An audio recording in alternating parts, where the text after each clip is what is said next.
Good morning students. How are you? Fine. चलो class start करते हैं. इनिशियली 10 to 15 days 20 मिनट्स आपके लिए बड़ी इंपॉर्टेंट्स होने वाले हैं, क्योंकि हर क्लास है उसका इनिशियल टाइम यदि आप कंसंट्रेट करके रखते हैं तो पूरी क्लास को एंजॉय कर पाते हैं. तो इनिशियली टाइम के अंदर आपको कंसंट्रेट करना है जो भी फीचर्स अपन पढ़ रहे हैं. बड़ा ही इंटरेस्टिंग टॉपिक का होगा अपना जो भी अपन क्लासेज पढ़ रहे हैं पीछे की तरफ, किसके अंदर, कोड डेटा के अंदर. ठीक है, तो उसके अंदर अपन इंपॉर्टेंट चीज़ों के अंदर डिस्कस करने वाले हैं. अभी अपना कोड डेटा चल रहा है. ठीक है, कोड डेटा के अंदर अपन ने अलग अलग क्लासेस देखे. आज अपन बात करेंगे वर्टिब्रेटा के अंदर चल रहे थे अपन. वर्टिब्रेटा के अंदर अपने जो क्लासिफिकेशन किया था सुपर क्लासेस पीसेज के बारे में बात करेंगे. सुपर क्लासेस पीसेज को अपन ने दो क्लासेस के अंदर डिवाइड किया है, कॉन्ड्रिक्थिस और स्टिक्थिस. कॉन्ड्रिक्थिस जो होती हैं यानी ये दोनों फिशेज, देखो पीछे अपन ने क्या देखा था, साइक्लोस्टोमेटा पढ़ा था ना, वो फिशेज जैसी होती हैं लेकिन फिश नहीं होती हैं, जबकि आपकी ये ट्रू फिशेज होती हैं, कॉन्ड्रिक्थिस और ऑस्टिक्थिस. कॉन्ड्रिक्थिस का नाम कहाँ से पड़ा है, कॉन्ड्रिक्थिस का नाम पड़ा है कार्टिलेजिनस, यानी इनका जो एंडोस्केलेटन होगा वो कार्टिलेज का बना होगा, जबकि ऑस्टिक्थिस है उनका एंडोस्केलेटन किसका बना होगा, बोलिए, उनका एंडोस्केलेटन बोन्स का बना होगा. तो उसको बोनी फिश अपन कहते हैं, है ना. ये कार्टिलेजिनस फिश होती है, ये भी आपको जगह जगह देखने को मिलेगा, कार्टिलेजिनस फिश और बोनी फिश. कार्टिलेजिनस फिश आपको मिल रहा है, इसका मीनिंग ये है कि वो कौन सी है, कॉन्ड्रिक्थिस है. बोनी फिश मिल रहा है, इसका मतलब वो ऑस्टिक्थिस है. ठीक है, अब अपन बात करते हैं कॉन्ड्रिक्थिस की. कॉन्ड्रिक्थिस है, उसके स्पेशल फीचर्स क्या क्या होते हैं. एक्चुअल में क्या होता है, ये कॉन्ड्रिक्थिस कार्टिलेज की बनी होती है, फिर भी ये क्या होती है, डेंजरियस होती है. देखो देखने में थोड़ा सा अजीब लगता है, ये कार्टिलेज की बनी होती है तो आपको ऐसा लगता है कि बहुत सॉफ्ट होती होगी, है ना, कुछ नहीं करती है. लेकिन कार्टिलेज की बनी होने के बावजूद भी ये क्या होती है, नेचर के अंदर डेंजरियस नेचर की होती है, ये प्रीडिसेस नेचर की होती है, ये एनिमल्स को किल करने का काम करती है. समझ आ रही बात. जबकि ऑस्टिक्थिस जो बोनी फिश जो होती है उसको अपन खाते हैं, वो अपन को खाती है ना. जो हार्ड वाली है ना उसको अपन खाते हैं और सॉफ्ट वाली अपन को खाती है, और बड़ी पॉइजनस होती है. इसमें स्टिंग रेज होती है, इलेक्ट्रिक रेज होती है ना, हाथ लगाते करंट आता है उसमें. ठीक है, और स्टिंग वाली भी होती है, डंक भी मारती है, अलग अलग टाइप की होती है. शार्क के बारे में सुना होगा आपने, है ना, कितने स्ट्रॉन्ग टीथ्स वगैरह होते हैं उसके अंदर, पावरफुल जाज होते हैं. ये तो जा वाले तो हैं, समझा नहीं. एग्नेथास्टोमेटा और ग्नेथास्टोमेटा के अंदर अपने क्लासिफिकेशन किया था. तो स्पेशल फीचर्स की अपन बात करें तो उससे पहले एक फिश का एक जनरल डायग्राम से यदि अपन देखें तो जनरल डायग्राम्स में आपको क्या देखने को मिलेगा कि इनकी जो बॉडी होती है वो स्ट्रीमलाइन बॉडी होती है. कैसी होती है, स्ट्रीमलाइन बॉडी होती है.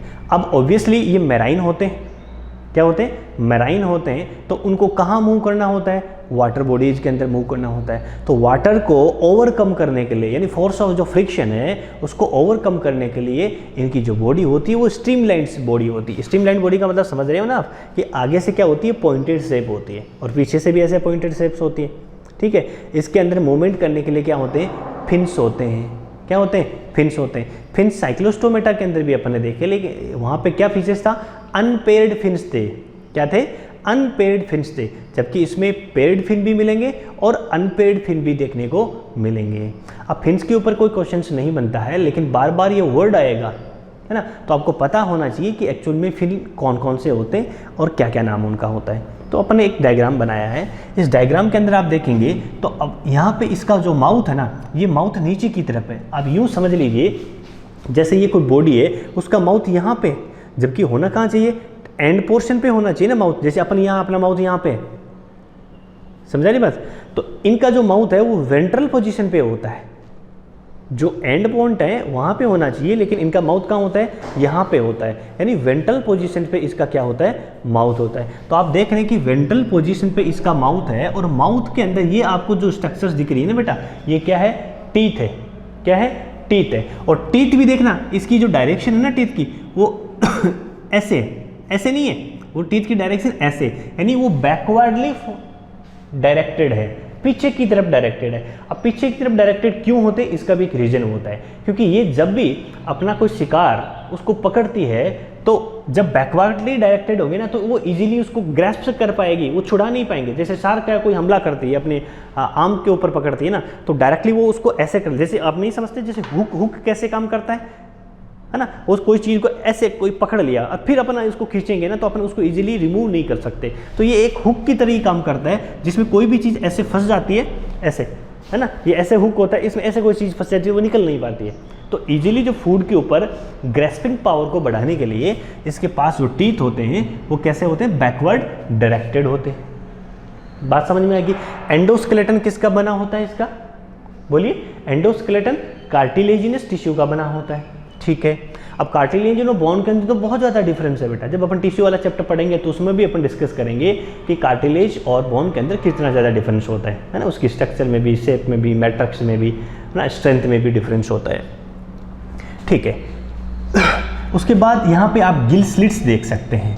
अब इसमें क्या होते हैं, जो गिल स्लिट्स होते हैं ना वो बाहर से एकदम लाइनिंग दिखती है इजीली, अपन को बाहर से भी देख सकते हैं अपन, इजीली लाइनिंग देख सकते हैं। तो ये गिल स्लिट्स होते हैं और वो ओपन होते हैं, सेपरेट होते हैं, ठीक है, ओपन होते हैं, सेपरेट होते हैं और उनके ऊपर कोई भी, जैसे आगे अपन जाएंगे ना तो उसमें अपन को ओपरकुलम मिलेगा आगे वाले ऑस्टिक थीथ के अंदर, लेकिन इसमें कोई भी ओपरकुलम जैसी स्ट्रक्चर, ओपरकुलम क्या होता है कि लीड जैसी स्ट्रक्चर होती है जो इसको ढक करके रखता है, कवर करके रखता है, तो वैसी ओपरकुलम जैसी स्ट्रक्चर्स है इसके अंदर अवेलेबल नहीं होती है।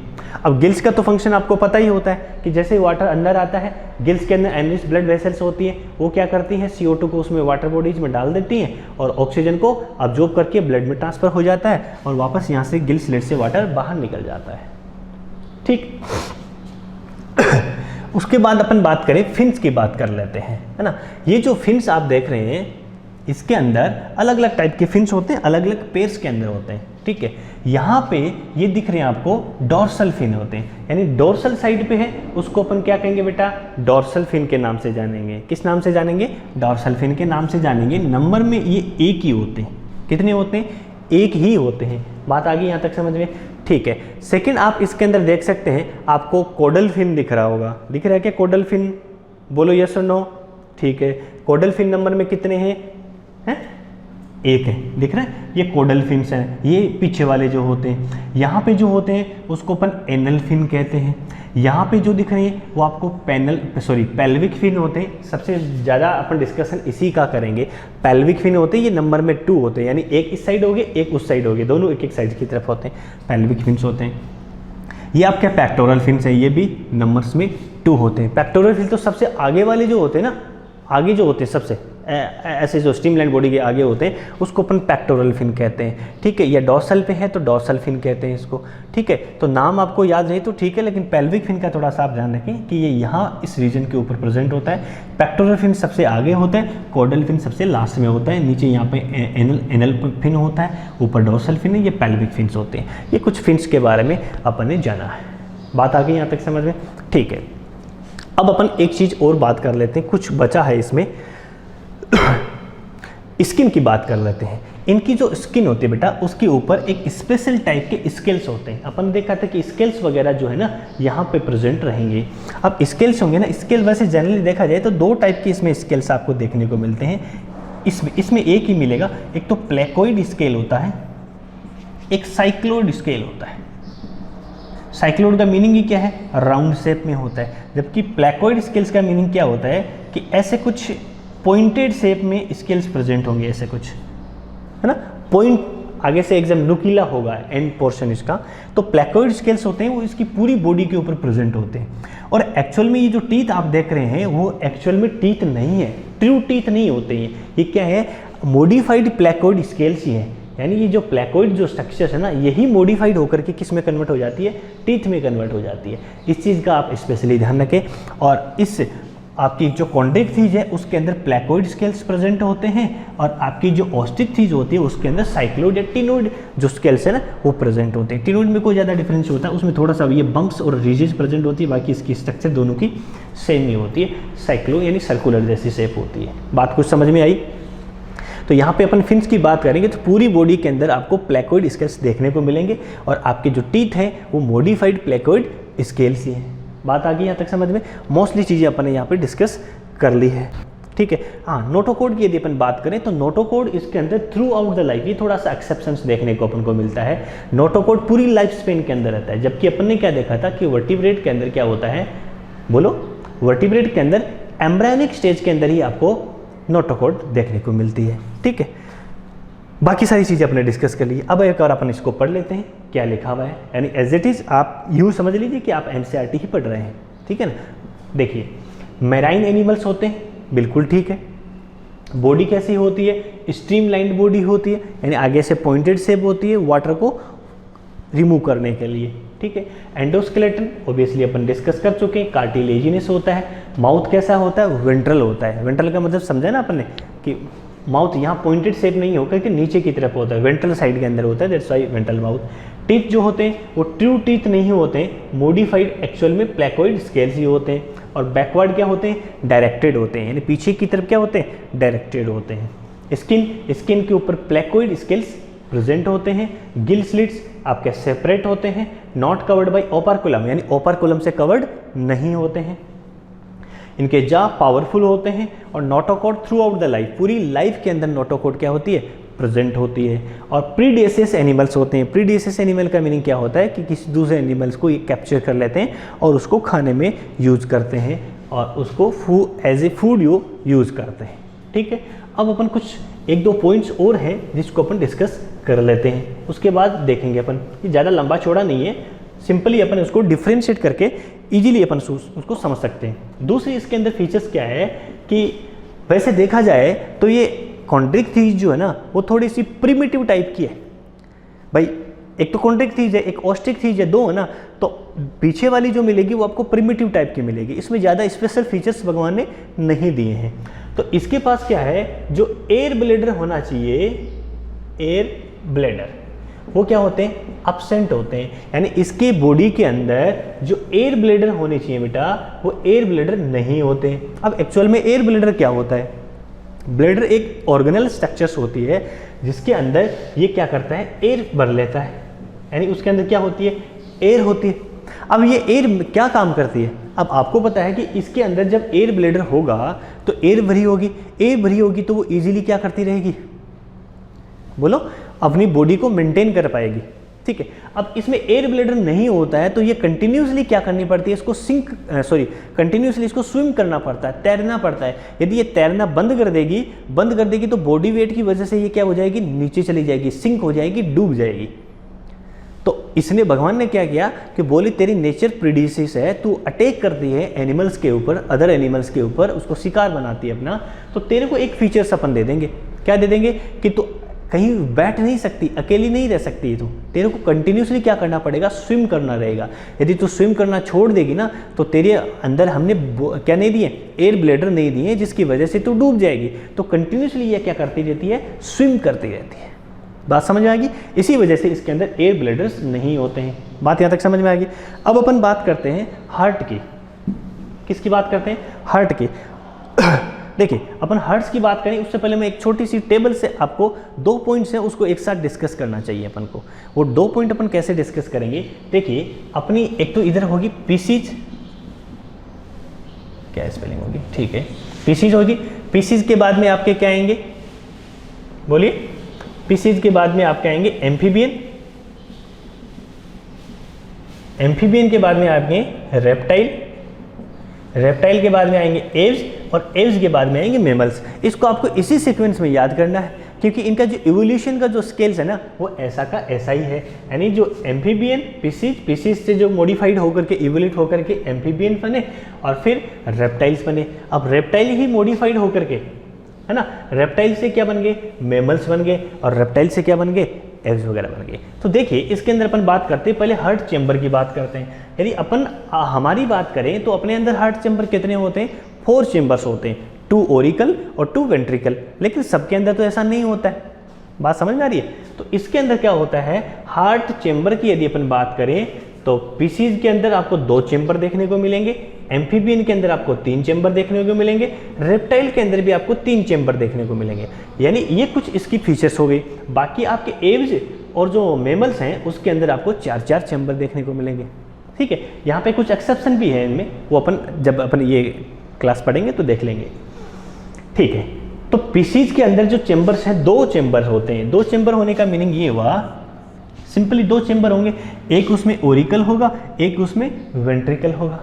3 चेंबर होंगे एम्फीबियंस के अंदर और रेप्टाइल्स के अंदर। तो 3 चेंबर का मीनिंग क्या हुआ, ये हो जाएगा 2 ओरिकल हो जाएंगे और एक वेंट्रिकल हो जाएगा। और 4 चेंबर यहाँ पे आएंगे तो दोनों 2-2 हो जाएंगे, 2 ओरिकल और 2 वेंट्रिकल हो जाएंगे। बात समझ में आ गई क्या? इसको दिमाग में बिठा लेना। उसके बाद अपन बात करते हैं कि आपके जो पीसीज हैं, एम्फीबियंस है ना, और आपके रेप्टाइल्स जो हैं, ये सारे के सारे कोल्ड ब्लडेड एनिमल्स होते हैं बेटा। क्या होते हैं? Cold blooded animals. और आपके एव्स वगैरह होते हैं, ये आपके वार्म ब्लडेड एनिमल, जिसको होमोथर्मस भी कहते हैं, और इनको पोइकिलोथर्मस कहते हैं। अब ये पोइकिलोथर्मस ये क्या है? थर्मस तो देखा होगा आपने, लेकिन ये थर्मस नहीं है बेटा।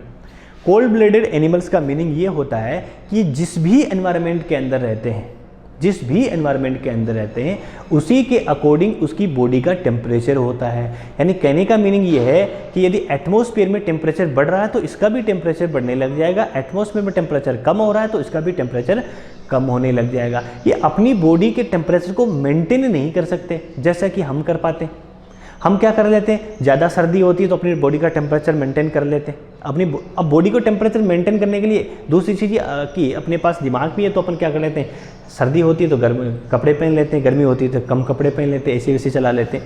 लेकिन होता क्या है, जो वार्म ब्लडेड एनिमल्स होते हैं उनको बॉडी के टेम्परेचर को मेंटेन करने के लिए बहुत ज़्यादा एनर्जी की रिक्वायरमेंट होती है, बहुत ज़्यादा एनर्जी वेस्ट करनी पड़ती है। और ज़्यादा एनर्जी वेस्ट करनी पड़ेगी तो खाना भी ज़्यादा खाना पड़ेगा कि नहीं पड़ेगा? बात समझ में आ रही है? तो अपन किस में आते हैं? वार्म ब्लडेड एनिमल्स में आते हैं, आपके एव्स और आपके मेमल्स एंड जो आपके एव्स होते हैं, यानी जो बर्ड्स होते हैं, वो वार्म ब्लडेड एनिमल्स होते हैं, है ना, होमोथर्मस एनिमल्स होते हैं, जो अपनी बॉडी का टेम्परेचर मेंटेन कर लेते हैं। अब बॉडी का टेम्परेचर मेंटेन कर लेते हैं तो इसको लिए ज़्यादा एनर्जी की रिक्वायरमेंट होती है, जबकि आपके कोल्ड ब्लडेड एनिमल्स होते हैं वो अपनी बॉडी के टेम्परेचर को मेंटेन नहीं कर पाते। इसका रीज़न एक ये भी है कि आपके पोइकिलोथर्मस या जो कोल्ड ब्लडेड एनिमल्स होंगे वो ज़्यादा एक्सट्रीम कंडीशन के अंदर आपको देखने को नहीं मिलेंगे। एक्सट्रीम कंडीशन में देखने को नहीं मिलेगा मीनिंग क्या हुआ कि ज़्यादा हॉट और ज़्यादा कोल्ड टेम्परेचर के अंदर ये नहीं मिलते।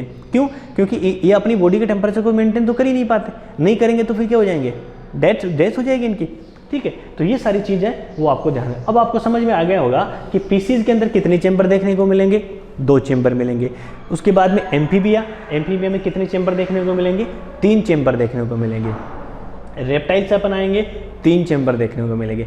एव्स एंड बर्ड्स में अपन जाएंगे, 4 चेंबर्स आपको देखने को मिलेंगे। यानी एव्स और जो मेमल्स हैं उसको अपन कह सकते हैं कि हाईली एडवांस एनिमल्स हैं ये। ठीक है, ये प्रिमिटिव टाइप के अपन कह सकते हैं। बात समझ में आ गई कि यहाँ तक? ये लगभग आपका क्या हो गया, पूरा हो गया। अब अपन रिप्रोडक्शन की बात कर लेते हैं बेटा। किसकी बात करें? रिप्रोडक्शन की बात कर लेते हैं। वो सारी फीचर्स अभी अपन डिस्कस नहीं करेंगे क्या, ट्रिप्लोब्लास्टिक, डिप्लोब्लास्टिक, वो तो सारी अब एडवांस में आ गए। ये सारी चीज़ इसके अंदर क्या होंगे, प्रेजेंट हो गए। अब यदि अपन रिप्रोडक्शन की बात करें तो दोनों इनके अंदर क्या होता है, रिप्रोडक्शन जो है ना वो दोनों अलग अलग होते हैं। यानी मेल अलग होगा, फीमेल यानी वही सेपरेट सेक्सेस होंगे, है ना, डायोसिस में देखने को मिलेंगे। तो स्पेशली क्या होता है, जो मेल आपकी ये जो फिशेज होती हैं इसके अंदर इसका जो पेल्विक फिन है ना, पेल्विक फिन कौन सा हो गया, ये वाला। ठीक है, इस पेल्विक फिन के ऊपर एक स्पेशल टाइप की स्ट्रक्चर्स होती है मेल के पास, जिसको अपन क्या कहते हैं, क्लेस्पर के नाम से जानते हैं। याद रख लेना बेटा नाम को, क्या नाम है, क्लेस्पर। यानी male pelvic fin has a special type of structure that is called clasper. अब फीमेल के अंदर यदि अपन बात करें तो फीमेल के अंदर क्या होता है कि कंप्लीट एलिमेंट के अंदर तो है ही माउथ है, और माउथ यहाँ पे एक पार्ट होता है जिसको अपन एनस नहीं कहते हैं, अपन क्या कहते हैं उसको, याद आ रहा है कुछ आपको, क्लोका के नाम से जानते हैं। अब ये क्लोका क्या है, पीछे भी अपन पढ़ चुके हैं इसके बारे में। क्लोका के अंदर क्या होता है, एक कॉमन पार्ट होता है जिसके अंदर आपका रिप्रोडक्टिव पार्ट जो है ना, ट्रैक्ट, वो भी ओपन होती है, एक्सक्रीटरी वाली भी ओपन होती है, और ये आपका माउथ वाला भी होता है। यानी इधर से आपका यूरिन आता है, इधर ही आपका क्या आता है, रिप्रोडक्शन वाला, यानी एग वगैरह रिलीज कर देती है, और इधर से ही आपका एनएस आ जाता है। सब कुछ ऐसा ही कुछ होता है ना, ऐसा ही आपको आगे की तरफ भी देखने को मिलेगा। तो क्लोका वाला जो portion common pathway, common part होता है। अब होता क्या है कि ये जो क्लैस्पर है ना, अब इसके पास कोई स्पेशल डिजाइन सक्सेस मेल के पास तो होती ही नहीं है। तो ये करते क्या है कि ये क्लोका दोनों मेल और जो फीमेल है जब मैटिंग करेंगे, तो मैटिंग करने में क्या होंगे, ये जो क्लैस्पर है इस क्लोका वाले पार्ट को ओपन करेगा, और ओपन करने के बाद में ये क्या करेगा, अपने स्पर्म्स अंदर रिलीज कर देगा। स्पर्म अंदर रिलीज कर दिया, स्पर्म्स अंदर रिलीज करने के बाद में क्या हो जाएगा, फर्टिलाइजेशन हो जाएगा। यानी फर्टिलाइजेशन किस टाइप का हुआ बेटा, यहाँ पे इंटरनल फर्टिलाइजेशन। कौन सा हुआ, इंटरनल फर्टिलाइजेशन, बॉडी के अंदर फर्टिलाइजेशन हो गया। और डेवलपमेंट की यदि अपन बात करें तो इनडायरेक्ट डेवलपमेंट। इनडायरेक्ट डेवलपमेंट का मीनिंग आप समझ गए है ना, अलग अलग इसमें स्टेजेस आती हैं, और इनको अपन मोस्टली ये कैसे होते हैं, वीवी पेरस होते हैं। अब वीवी पेरस के बारे में आपको बताना नहीं चाहिए, आप क्या समझते हैं वीवी पेरस के बारे में। एक ओवी पेरस होता है, एक वीवी पेरस होता है। ओवी पेरस एग रिलीज करते हैं, और जो वीवी पेरस होते हैं वो birth to give young ones, right. Next example की बात करते हैं। एग्जाम्पल्स हैं जो एनसीईआरटी में दिए हुए हैं, वो अपन को याद करना ही है, उसका कोई दूसरा अल्टरनेट है ही नहीं, सारी चीज़ अपन को याद करनी है। देखिए एक फनी वे में अपन याद कर लेंगे, कोई दिक्कत नहीं है। क्या है, टॉर्पीडो, नाम सुना ना, टॉर्पीडो और जो ट्राइगोन है ना, इसको तो आप इजीली याद कर सकते हैं, ये इलेक्ट्रिक रे होती है। अब टॉर्पीडो का नाम सुना ना आपने, टॉर्पीडो, जैसे टॉर्पीडो को आप टच करोगे ना, वो क्या करेगी, 440 वोल्ट का झटका देगी ना, लगा रहे मुझे 440 वोल्ट का झटका। ये झटका कौन देती है बेटा, ये टॉर्पीडो देती है। टॉर्पीडो, फिजिक्स के अंदर टॉर्पीडो के बारे में पढ़ा होगा आपने कुछ, तो टॉर्पीडो से याद रखेंगे इलेक्ट्रिक रे, यानी इलेक्ट्रिसिटी प्रोड्यूस करती है। फिजिक्स इलेक्ट्रिसिटी से रिलेटेड, ठीक है। ट्राइगोन, अब ट्राइगोन जो है वो क्या होती है, पॉइजन स्टिंग रे होती है, यानी पॉइजन छोड़ती है, डंक मारती है, सारी जहरीली होंगी, खतरनाक वाली होंगी ये सारी की सारी, है ना। Torpedo, electric ray, trygon, poison sting ray, pristis. अब वैसे साफिस, इसका दूसरा नाम साफिस है। सा का मतलब समझते हैं क्या, सा का मतलब क्या होता है, आरी नहीं समझते क्या आप, अरे भाई आरी समझते हैं ना, उसके दोनों तरफ ऐसे ऐसे कुछ लगे होते हैं, है ना, कि किसी भी चीज़ को पॉइंटेड शेप में होती है उसको काटने के लिए, तो ये ऐसी ही कुछ वैसी होती है सा फिश, जिसको अपन कहते हैं आरी वाली फिश। अब आरी वाली फिश यानी काटने वाली होती है, और लगता नहीं है फिश आरी की तरह हो सकती है, काटने वाली हो सकती है, तो उसको अपन पृष्ठ के नाम से जानते हैं। वैसे पृष्ठ होता है पुजारी, पुजारी वैसे सीधा साधा आदमी होता है, भोला आदमी होता है, संत आदमी होता है, महात्मा आदमी होते हैं, लेकिन कई सारे तो नहीं होते ना, उसमें से कुछ साफिश हो सकती हैं, ठीक है। स्कोलियोडोन, स्कोलियोडोन से आपको याद रखना है, डॉन से dog fish, scoliodon dog fish, dog fish, नाम ही डॉन है वैसे डॉग फिश है। केराडोन, अब यहाँ भी डॉन आ रहा है, लेकिन यहाँ पे स्कोलियोडोन है तो डॉग फिश करेंगे। केराडोन करेंगे तो ग्रेट व्हाइट शार्क, ये तो शार्क का है ना, तो आपको इजीली याद रख सकते हो। शार्क है वो गाड़ी में बैठ करके आती है और लेकर के चली जाती है, मेराइन होती है। आप यदि गलती से मेराइन ओशंस के अंदर जाएंगे तो गाड़ी में बैठ कर आएगी, आपको गाड़ी में बैठा करके ले करके चली जाएगी। तो स्पेशली जब आप सीज और ओशंस के अंदर जाएं तो ध्यान रखें, किसका ध्यान रखें, शार्क किस में आती है, गाड़ी में बैठ के, कार लेकर के आती है ना। तो कैरकेराडोन होता है, आप याद रखें इसको, कैरकेराडोन आपकी ग्रेट व्हाइट शार्क होती है, स्कोलिडोन डॉगफिश होती है, प्रिस्टिस सॉफिश, ट्राइगोन पॉइजन है ना, स्टिंगरे, और आपकी टॉर्पीडो इलेक्ट्रिक रे। बात समझ में आ गई क्या? ये 5 एग्जांपल्स आपको इसके अंदर कॉन्टेक्ट थीस के अंदर आपको याद रखने हैं। बात समझ में आ गई। अब अपन नेक्स्ट स्टार्ट करते हैं ऑस्टिक थीस, राइट। ऑस्टिक थीस की अपन बात करें तो ऑस्टिक थीस बोनी स्केलेटन, यानी बोन से उनका एंडोस्केलेटन बना होता है। वो अब दोनों को अपन कंपेयर करके याद करेंगे, इजीली अपन कंपेरिजन वही कर लिया था, वही सारी चीज़ें अपन देखेंगे। उसके अंदर मेराइन वाटर था, ये मेराइन में भी फ्रेश वाटर में भी रहते हैं, और इसको अपन एक्वेरियम में भी रखा जाता है। तीनों के अलग अलग एग्जांपल्स की अपन बात कर लेंगे। मेराइन वाटर में भी है, फ्रेश वाटर में भी है, और एक्वेरियम में भी ये प्रेजेंट होती हैं, ठीक है। और कुछ अपन डिफरेंसेस की बात करें तो इसके अंदर क्या होता है, माउथ टर्मिनल, ये डायग्राम उसी का है, माउथ टर्मिनल के अंदर था, माउथ वेंट्रल पोजीशन पे था, जबकि इसके अंदर माउथ आपको कहाँ देखने को मिलेगा बेटा, टर्मिनल पोजीशन पे देखने को मिला। एक ये डिफरेंस हो गया। इसमें एयर ब्लैडर क्या थे, एब्सेंट थे, इसमें आपको एयर ब्लैडर देखने को मिलेंगे। गिल स्लिट्स उसमें भी थी लेकिन कोई नंबर्स एनसीईआरटी में नहीं दिए हुए, लेकिन इसके लिए एक पर्टिकुलर नंबर्स दिए हुए हैं। कितने, 4 पेयर्स, जबकि आपको साइक्लोस्टोमेटा भी नंबर दिए थे 6 to 15 पेयर्स के अंदर होते हैं, तो वो आपको नंबर जरूर आपको याद रखने हैं। तो यहाँ पे 4 पेयर्स के अंदर आपके पास गिल्स होते हैं और गिल्स कवर्ड होते हैं ओपरकुलम से। इसके अंदर ओपरकुलम नहीं था, जबकि इसके अंदर ऑस्ट्रिच के अंदर क्या होगा, ओपरकुलम कवर करके रखेगा गिल स्लिट्स को, अंदर की तरफ रहेगा, राइट। और क्या है, स्किन के ऊपर जो स्केल्स की अपन बात कर रहे थे, तो इसके अंदर स्केल्स अपन ने देखे थे प्लेकोइड स्केल्स थे, जबकि उसमें आपको साइक्लोइड या फिर टीनोइड स्केल आपको देखने को मिलेंगे। साइक्लोइड एकदम राउंड शेप में होंगे और टीनोइड जो होते हैं उसमें कुछ बम्प्स, रीजेस हो सकते हैं, कुछ उभार हो सकते हैं, बाकी ज़्यादा डिफरेंस इसके अंदर देखने को नहीं मिलता है। तो साइक्लोइड और टीनोइड जो है वो स्केल किस में मिलेंगे आपको, ऑस्टिक के अंदर मिलेंगे। प्लेकोइड किस में मिलेंगे, कॉन्ड्रिक के अंदर मिलेंगे। बात समझ में आ गई, ठीक है। नेक्स्ट अपन बात कर लेते हैं, एयर ब्लैडर की बात अपन ने कर ली। एयर ब्लैडर इसमें एब्सेंट होता है, जबकि कॉन्ड्रिक ऑस्टिक है उसके अंदर एयर ब्लैडर प्रेजेंट होते हैं। अब एयर ब्लैडर प्रेजेंट होते हैं ना, बोलिए सीधी सादी है ना, इसको ये किसी पे अटैक नहीं करती, अटैक नहीं करती तो भगवान ने इसको क्या दिया, एयर ब्लैडर दे दिया कि तू आराम से मस्त रहे, है ना, तो कंटिन्यू से तेरे को स्विम करने की भी जरूरत नहीं पड़ेगी, क्योंकि तेरे अंदर क्या है, एयर ब्लैडर्स हैं। और एयर ब्लैडर क्या करते हैं, बायोन्सी मेंटेन करते हैं, है ना, इजीली वो फ्लोट करती रहती है पानी के अंदर, डूबती नहीं है, ठीक है। हार्ट वही कॉमन फीचर्स हैं, 2 चेंबर होते हैं, कोल्ड ब्लडेड एनिमल्स होते हैं। अब मेजर डिफरेंसेस इसके सेक्सेस के अंदर देखने को मिलेंगे, दोनों ही क्या होते हैं, सेपरेट होते हैं। क्या होते हैं, सेपरेट होते हैं, सेक्सेस सेपरेट होते हैं, लेकिन एक्सटर्नल फर्टिलाइजेशन इसमें आपको देखने को मिलेगा। क्या देखने को मिलेगा, एक्सटर्नल फर्टिलाइजेशन आपको देखने को मिलेगा। यानी एक्सटर्नल फर्टिलाइजेशन का मीनिंग ये हुआ कि ये क्या करेंगे, बाहर रिलीज कर देंगे, बाहरी फर्टिलाइजेशन हो जाएगा। बाहर फर्टिलाइजेशन होगा तो ये क्या करेंगे, ओविपेरस होते हैं, यानी एग को प्रोड्यूस करने वाली होती हैं। और क्या होते हैं, डेवलपमेंट जो होता है इसके अंदर कैसा होता है, डायरेक्ट डेवलपमेंट होता है। ये दोनों 3 जो डिफरेंसेज हैं वो आप अच्छे से तैयार कर लेना इन दोनों के बीच में।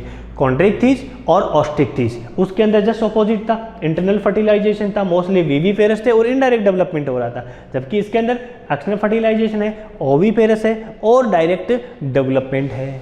बात यहाँ तक समझ में आ गई, बल समझ में आ गई तो ये समझ लीजिए कि आपका जो ऑस्टिक्थिस है वो क्या हो गया, कंप्लीट हो गया, ज़्यादा कुछ नहीं है। अब अपन लास्ट जो बचा है इसका एग्जाम्पल्स अपन देख लेते हैं, क्या इसके एग्जाम्पल्स हैं, ठीक है। क्योंकि आपने जब कॉन्ड्रिक्थिस को अच्छे से तैयार कर लिया तो आपको ऑस्टिक्थिस के अंदर कोई भी ज़्यादा प्रॉब्लम्स नहीं आएगी, क्योंकि सारे जनरल फीचर्स हमने कंपैरेटिव करके उसके साथ डिस्कस कर लिए थे। हाँ, प्रॉब्लम आएगी यानी कन्फ्यूजन कहाँ होगा कि इसकी रिप्रोडक्शन के अंदर जो चेंजेस है उसको आपको ध्यान रखना है, राइट। एग्जाम्पल्स की अपन बात करें तो 3 एग्जाम्पल्स की कैटेगरी अपन पढ़ेंगे, मेराइन, फ्रेश और एक्वेरियम। उसमें क्या थे, ओनली मेराइन थे। देखिए मेराइन की अपन बात करें तो आपका आता है फ्लाइंग फिश। फ्लाइंग फिश क्या करती है, उनके जो पेक्टोरल फिन्स होते हैं वो एकदम आपको क्या बोलते हैं उसको, विंग्स की तरह दिखने लग जाते हैं, एकदम उड़ती है। और पेक्टोरल फिन की हेल्प से वो क्या करती है, उड़ती है, वो एकदम क्या हो जाते हैं, स्प्रेड हो जाते हैं, इलोंगेटेड हो जाते हैं। इस वजह से इसको फ्लाइंग फिश कहते हैं, उड़ने वाली फिश है। इसका नाम क्या है, एक्जोसिटस, यानी एक्साइटमेंट में। इसको यूं आज याद रखें कि जब ये एक्साइटमेंट होती है ना, जब ये बहुत ज़्यादा एक्साइटमेंट हो जाती है, मुझे कुछ करना है, कुछ क्रेजी करना, I want to be a crazy, है ना, जब क्रेजी होती है, एक्साइटमेंट होती है, तो उस समय ये क्या करती है, फिश उड़ने लग जाती है। फ्लाइंग फिश किसको अपन है, एक्जोसिटस। हिप्पोकैम्पस आपने नाम सुना होगा। हिप्पोकैम्पस ये सी हॉर्स है, कुछ यूं इसकी स्ट्रक्चर्स आपको दिखने को मिलेगी। सी हॉर्स यानी समुद्र का जो घोड़ा होता है, क्या बोलते हैं इसको हिंदी में, दरियावी घोड़ा है, ऐसा कुछ बोलते होंगे। सी हॉर्स है, समुद्र का जो घोड़ा है ना वो हिप्पो है। हिप्पो से याद रखेंगे हॉर्स, है ना, हिप्पो हॉर्स। कैंपस का जो हिप्पो है वो आपका सी हॉर्स है, ठीक है। फ्रेश वाटर की बात करें तो फ्रेश वाटर तो आपने बार बार 9th क्लास में भी पढ़े हैं आपने, है ना। ये सारी की सारी क्या है, खाने वाली है ना। लेबिया फ्रेश वाटर में है, रोहू, कटला से कटला याद रह जाएगा, क्लेरिस से मैगूर याद रह जाएगा। लेबियो, कटला और क्लेरिस, ऐसा क्वेश्चन आता है बेटा फ्रेश वाटर या फिर मेराइन वाटर। अब क्वेश्चन आ गया कि 4 फिशेज का नाम दे दिया आपको, बोले कि इसमें से फ्रेश वाटर वाली आपको आइडेंटिफाई करनी है, तो फ्रेश वाटर वाली आइडेंटिफाई करनी है, मेराइन वाटर वाली आपको आइडेंटिफाई करनी है, तो दोनों का नाम याद होना चाहिए। ये आपकी ऑस्टिक्थिस के अंदर है, कॉन्टिक्थिस में तो सारी की सारी क्या थी, मेराइन थी, ठीक है ना। तो लेबियो, कटला और क्लेरिस 3 दिए हुए एनसीईआरटी में, तो 3 तो याद रखनी है आपको, लेबियो, कटला और क्लेरिस। लेबियो का रोहू, कटला का कटला है, क्लेरिस का मैग्वार है। अब अपन बात करते हैं एक्वेरियम की। एक्वेरियम जो होती है उसके अंदर आपको एक तो बेटा देखने को मिलेगा और एक टेरोफाइलम देखने को मिलेगा।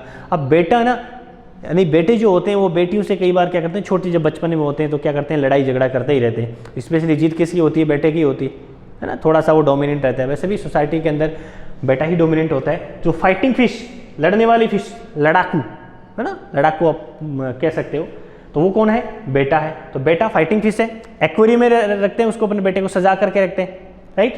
और टेरोफाइलम जो है वो एंजल फिश के नाम से जिसको जानते हैं, टेरोफाइलम, टेरोफाइलम एंजल फिश के नाम से इसको अपन जानते हैं। तो बेटा और टेरोफाइलम, बेटा फाइटिंग फिश है और टेरोफाइलम आपकी एंजल फिश है, ये एक्वेरियम के अंदर देखने को मिलती है, राइट। तो ये आपका पीसीज कंप्लीट हो गया, जिसमें अपन ने कॉन्टैक्ट थीज और ऑस्ट्रिच थीज को डिस्कस किया है।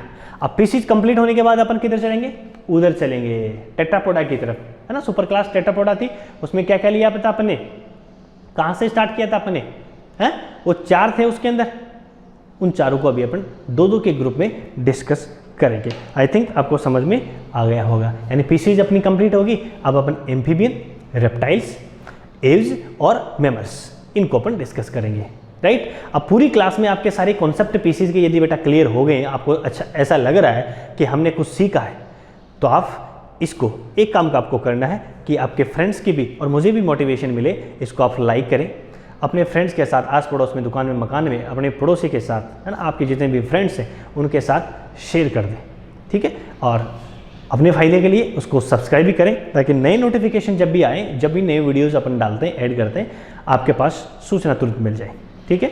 Thank you. जय हिंद, जय भारत।